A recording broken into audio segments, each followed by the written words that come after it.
తెల్లవారే వెలుగు రేఖలా పచ్చ పచ్చ పచ్చి మట్టి బొమ్మలా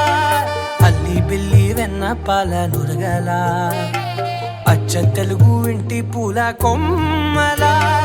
దేవదేవుడే పంపగా ఇలా దేవతే మా ఇంట అడుగే పెట్టెనంట బ్రహ్మ కళ్ళలో కాంతులే